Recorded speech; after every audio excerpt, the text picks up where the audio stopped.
Hey guys, welcome to the video. Salt here. Today we're going to be going over the Archwing, the Itzal. So let's head into our little cave here. We have the top commenter of the last video, Spacolot, the first commenter of the last video, Hidden Smile, and the recent supporters of Nice Bear, Colonel Suro 6, and Alfofo. Thank you so much for your support. And of course, we're doing the Itzal today. Let's head down into the arsenal here. Now, the first thing about the Itzal is that it has the highest base speed of all of the other Archwings. It's not much higher, but it is technically the fastest out of all the Archwings. Let's go into the build, and I want to go over the abilities first. I'm going to go over what the ability does, and then I also want to just talk about the usefulness of it afterwards. So we'll do Arcline first, which is the 1 for Itzal. You're going to throw a hook that pulls you to a stationary object, or if you cast it on an enemy, it'll pull the enemy to you. Subsequent casts within 1 second after the previous cast will do more damage and cost less energy. So in general, I find myself almost never using this ability. It's kind of clunky. The pull effect could be done even better by just using the 3, which we haven't gone over yet. So it's just very clunky. I don't find myself almost ever casting this ability. It's kind of a dead ability when I'm playing with it. Okay, the 2, Penumbra. Cloaks you and allies in range as long as you remain stationary and drains energy per second while active. Now, Penumbra, on the other hand, is an incredibly powerful ability. So this lets you be invisible as long as you remain stationary, but you can do everything except for move. You can shoot, you can cast abilities, you can melee, and you can kind of actually still move. If you blink, so I know on keyboard it's the C button, I don't know what it is on console, but if you blink instead of pressing your regular movement keys, you can actually still move with your blink. So you just can't press your regular movement keys, like WASD, for instance, on keyboard. So very powerful there, and it helps us with survivability as well. Cosmic Crush is the 3. Again, very powerful ability here. So this is going to pull enemies and items to you, and then it's going to explode for blast damage. The pull strength and ability to pull is determined by the enemy. So some enemies are going to be too heavy to pull, and some enemies are heavier, and so it doesn't pull them all the way. I have done some Archwing maps where this gets no value because it can't pull anything, but I've done some Archwings maps where it'll pull almost all of the enemies on the map. So it really depends on the type of enemy you're going for. Again, this also pulls items, so this makes it really cool to be able to get energy to you. If you've ever done Eidolon hunting and you see people kind of pulling all the shards in one area, this is the ability they're using. Another thing we're using with Cosmic Crush, we're going to be using an augment called Cold Snap, which pretty much when those enemies get pulled, the ones that are super close to you are also going to get frozen. So not only are they getting pulled towards you, but it's also acting like a crowd control as well. So for the Itzal, the 2 and the 3 are incredibly powerful. Now let's go over the 4, Fighter Escort. You're going to launch drones that attack enemies for electricity damage, and when a drone is killed, or when the duration expires, the drones will explode for blast damage. Now, the unfortunate thing about Fighter Escort, it's the same thing that happens when you're playing an invisibility frame, and if you try to have duplex bond on your pet. You know, the clones that are spawned from duplex bond aren't invisible, and so they will get you killed because enemies are going to be shooting at those clones, and they're going to get your invisibility Warframe killed. Well, the same thing happens here. You're going to be invisible because of Penumbra, but these guys aren't invisible, so enemies are going to be shooting at your drones and accidentally hit you, and it's going to get you killed. And so most of the time, you shouldn't be pressing this button. You should not be pressing Fighter Escort because of that. The only time you should press Fighter Escort is if you are doing a defense mission or a mobile defense and you need to get some heat off of the defense target. Maybe you want to make those enemies target other things like the little drones. Then that would be a good time to press this button. Other than that, I would suggest not pressing this button because it will get you killed. Okay, and that is the abilities for the Itzal. Again, the 2 and the 3 are the winners there. The 4 is super situational if you're doing a mobile defense or a defense. Okay, and we'll go over the mods now. We have Energy Inversion for plus 100% shield capacity. And then we have Superior Defenses for plus 100% shield recharge and minus 50% shield recharge delay. Again, most of your survivability on the Itzal is just being invisible with your 2. And so you're only going to have to really protect yourself from random things that accidentally hit you. Maybe you're playing a multiplayer match where, you know, your teammates are around you and so you get accidentally hit because the enemy was targeting one of them. And these 2 things help you shield gate. So this one helps you shield gate better because it kicks your shield gate out to a 2.1 second shield gate. And superior defenses let your shield recharge quicker. Okay, this empty mod slot is going to be a flex slot, and I'll go over this at the very end. There's actually kind of another flex slot here too, and it's weirdly the next mod, the primed mod, is actually a flex slot also. But we'll go over this one here. Primed Morphic Transformer. This is plus 55% ability strength. Now, the only thing that strength affects on the Itzal is the damage that the fighter escort does and the explosion damage of them, as well as the explosion damage of Cosmic Crush. Now, this is still really good on non-steel path. If you're doing non-steel path, Cosmic Crush can actually kill enemies on non-steel path, so it's quite good. Same thing with the little drones. They'll actually kill things on non-steel path. But on steel path, and I mean, even like on Railjack, this strength is almost doing nothing for you because Cosmic Crush won't do enough damage to kill things, and Fighter Escort, again, won't do enough damage to kill things. So on harder pieces of content, like this is almost useless because it's not really giving you much. And so that's why I say this could technically be another flex slot too. Although again, on non-steel path, this is useful. Okay, next we have Energy Amplifier for plus 60% ability range. Range is really nice. We want range for our Cosmic Crush.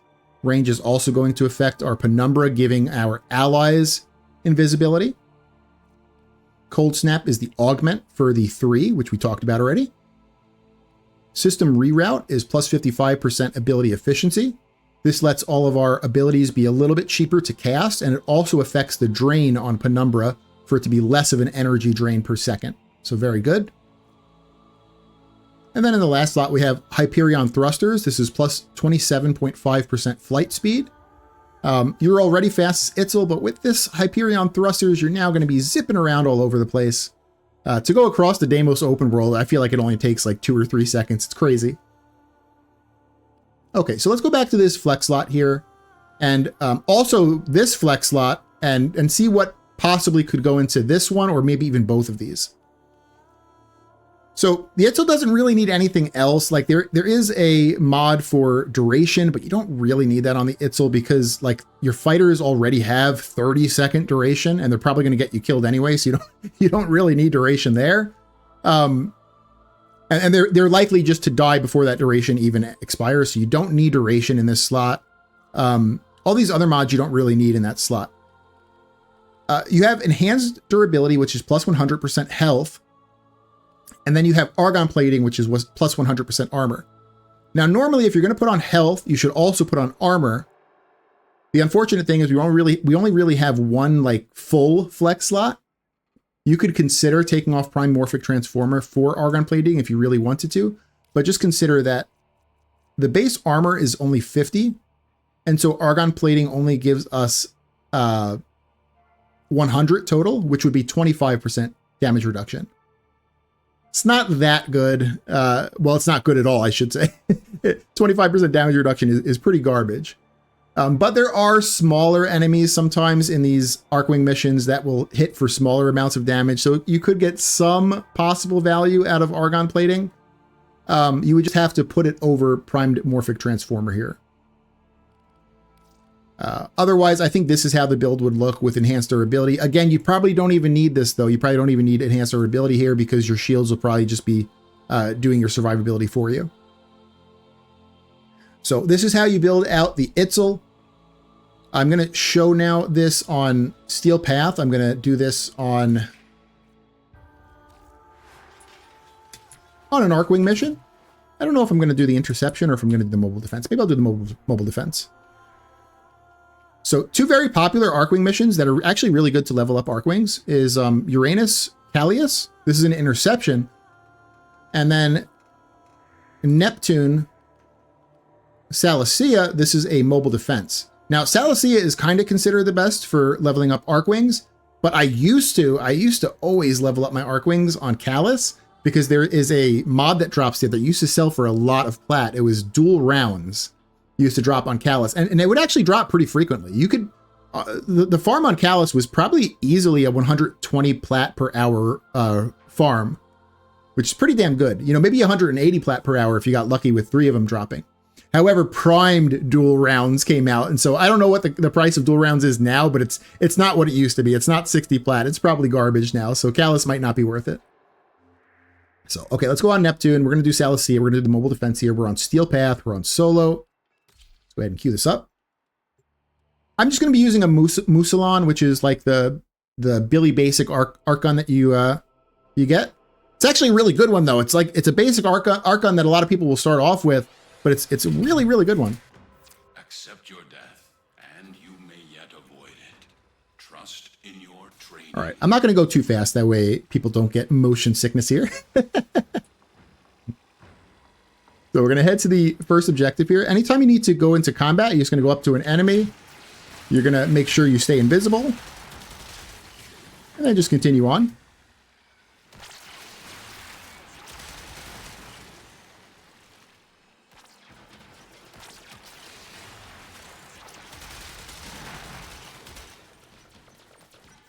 Enemy would rather destroy this data than have it land in our hands. All right, here we go. So I pulled everyone in. They're frozen. I'm invisible as long as I don't move. I can actually blink, though. Look at this. I can blink, and I'm still invisible. I can try to melee attack, and I'm still invisible. Oops. I moved there a little bit.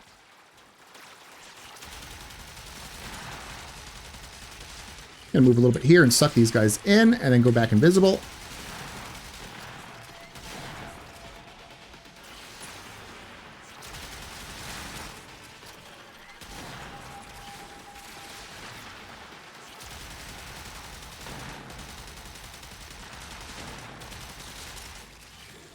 Now, let me show you what happens if I cast my drones. I'm going to go ahead and cast them here. And you're going to see I will actually take, like, random damage. Because dudes are going to be trying to shoot at my drones, and I'm going to be getting hit. Sometimes it's not too bad, but sometimes it will get you killed.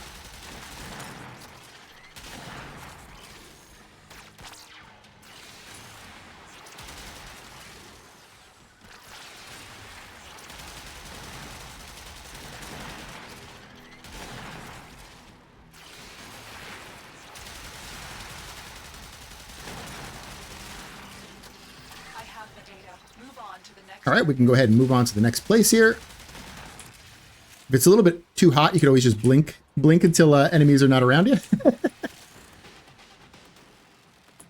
So let's head over here.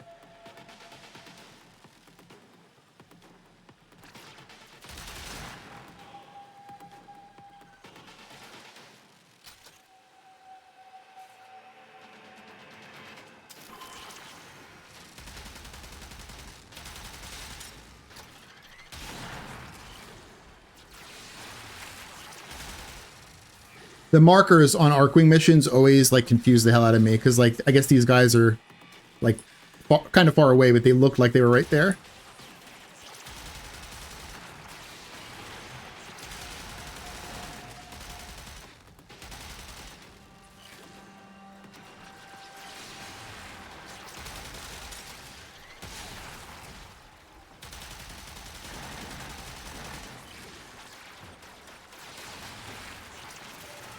Go ahead and cast my drones here just because a lot of dudes are kind of close to the objective. That'd be a good time to cast the drones. Just be careful though because they can still get you killed.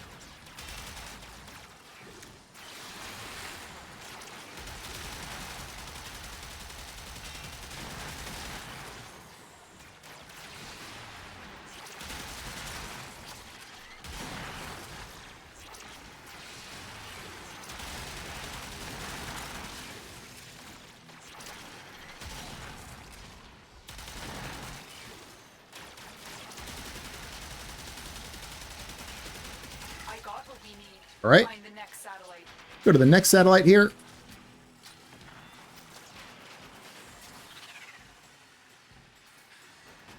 I'm not going the right way. There it is.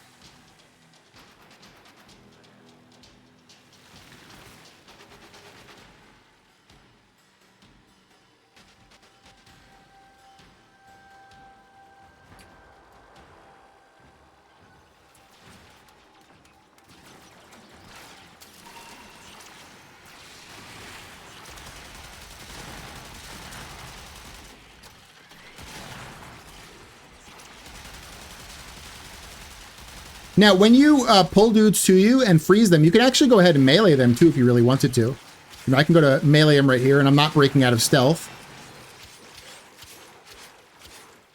So it's really up to you what you want to do. You want to shoot or you want to melee? It doesn't really matter.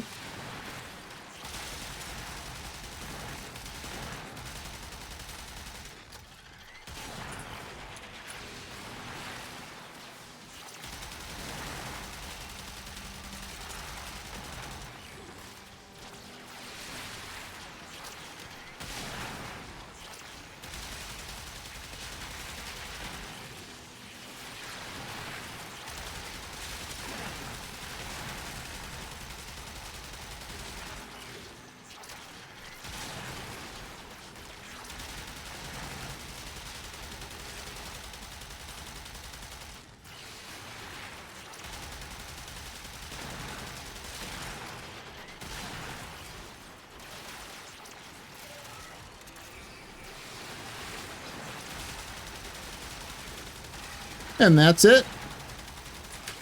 Now let's head to extraction here.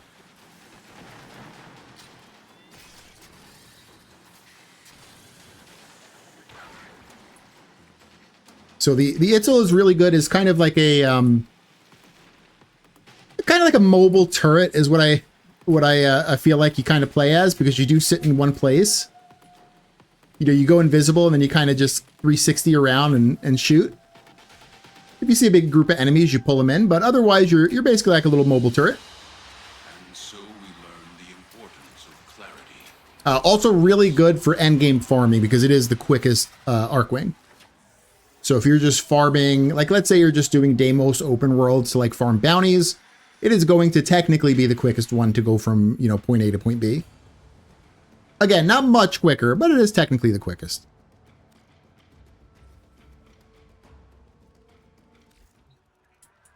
So that was the Itzal. That's how to build out the Itzal there. If you guys liked the video, consider giving it a like. If you haven't subbed yet, consider subbing or tell me what I can do to earn your sub. And I hope you guys have an amazing day. All right, bye.